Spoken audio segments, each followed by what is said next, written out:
There are many things that Shanti Ashram represents to me. It represents a tribute to the life and work of Mahatma Gandhi.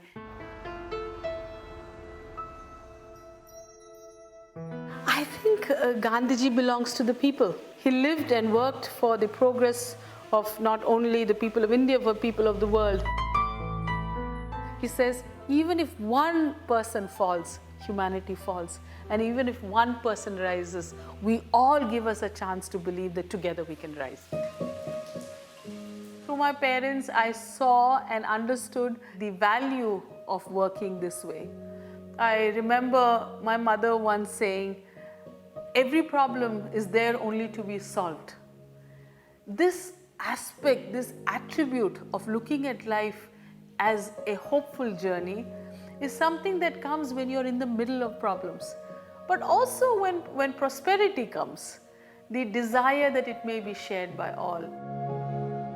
I look at this as also a continuation of the commitment of my parents and their generation, that the commitment to work for a society where everybody can enjoy respect, where most can live well, that anybody who has a voice should be heard, and that development means development of all. And I'm extremely happy that we are able to serve about 250,000 people today, of whom 70,000 are children. I'm very happy that the best of the Indian spirit and the Indian experience is also being shared with the world through the ashram. My mind goes back to the first time I saw the meeting between Chiara and my parents. It was at the Vatican. It was a simple encounter. Natalia, who was head of the interreligious dialogue section of the Focolare movement, ran up to call my mother and ran down to call my father, and Chiara was there. So what I saw in that moment, that image, was like-minded people came together. And because they were visionaries, because their heart had space for humanity, not just for a country or a nation or a group of people, they also encouraged people who worked with them, who were inspired by the way they lived and worked, for their hearts to be expanded.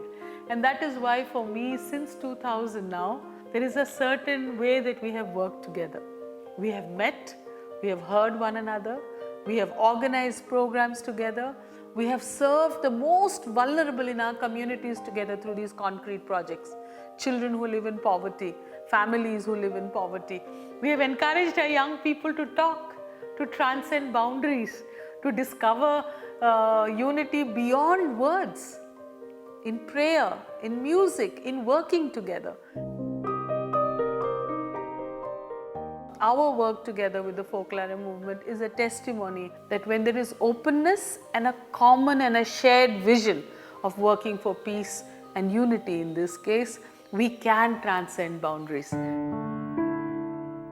But I also feel one area where we have been a great testimony is interfaith dialogue. We have not kept it only at a theoretical level of theologians speaking to one another. We do that too. We have kept it also at the level of everyday life. We have taken people who are consecrated and lay people like me. We have worked together. So dialogue, therefore, in our case, is consistent and faithful because it includes the diversity of life. It includes the richness of every human being's presence here.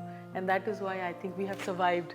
And thankfully, we have a positive message and a positive story to tell the world, that meet and meet often, work and work together, and build together the peaceful world that you dream of.